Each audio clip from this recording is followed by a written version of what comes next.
Hey everyone welcome back to my channel Vijayani. तो मु आज बन छतु मसला जोटा कि मुझे सहित शेयर करी।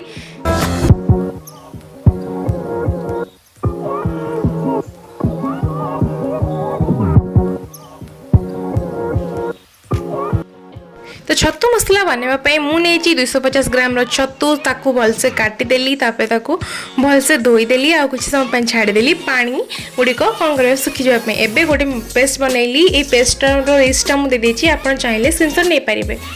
एबे एथिरे कौन कली ना ये पेस्ट बनैला परे जो छतु गुड़िक काटिक रखी थी तादरे मु आड कली किछि हलदी गुंड किछि लुण स्वाद अनुसार आ किछि काश्मीर चिली पाउडर आउ किछि सोरिष तेल बा मस्टर्ड ऑयल।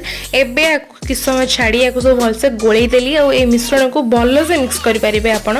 एबे किछ समय छाड़ी देबे तापरे गोटे पैन रे किछि तेल देकी ए सब छतु को जोड़ा कि आपण मिक्स कर रखिथिले सब हलदी लुण आउ सोरिष तेल बा मस्टर्ड ऑयल ताकू भाजीबे। मन रखिए एकदम छतु को भाजीबे जेपर्यंत छतुरे नाली ही जीवो जेपर्यंत भाजीबे। तापरे आ गोटे पैन रे किछि तेल देकी सेथिरे ऐड करिवे किछि सुखिला मसाला तापरे पियाज देकी किछि कटा पियाज देकी ताकू भाजीबे भलसे। तापरे एथिरे कौन करिवे ना ए पियाज गुड़ा ध्यान रखिए जेमति कि पियाज नाली पर्यंत भाजीबे।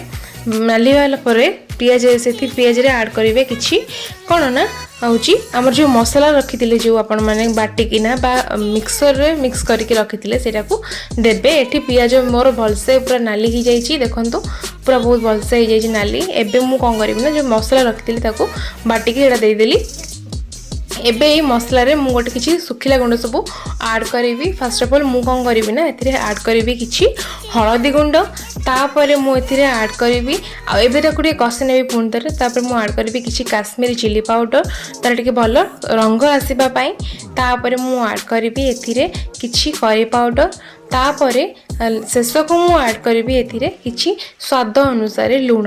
बहुत इजी रे एटा आपण बनै परिबे घरे किछि आदरे कष्ट नहीं। किछि सुखिला जिंस खाली सुखिला मसला खाली पड़ो सॉरी सुखिला मसला खाली आपण पकेबे एथिरे।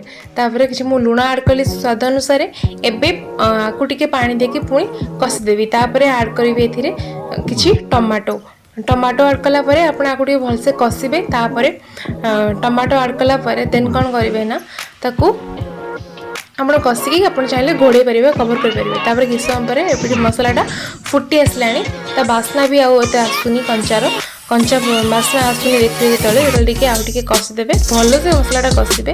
तापर कोन करिवे ना देखंतु एमदी जदि कलरटा एमदी नाली आस जिवो ना मसलार आपण जानिबे जे मसलाटा भल से कसी हे गलानी।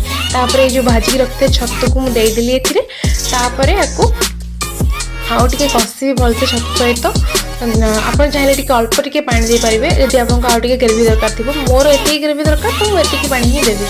आउ ध्यान रखिए मु जो मसला गुड़िक मैंने आपको कही सेटा मु केवल 250 ग्राम छतु ही बनई।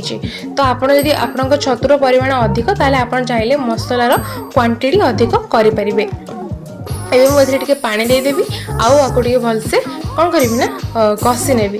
तापरे किछि समय छाड़िला परे एटा को भलसे देखंतु एटा केते भलसे कसी हे गलानी पाखापाखी आर ग्रेवी बहुत बढ़िया आछि। थरे निश्चिंत बनातु घरे आपण बनैकी मते कहतु जे केमिति लागिला आपनको ये रेसिपी। जदि आम चैनल रो सब रेसिपी आपनको भल लागुथाय तेबे मो चैनल विजयनी को सब्सक्राइब करबा पई भूलिबेनी। बाय बाय जय जगन्नाथ।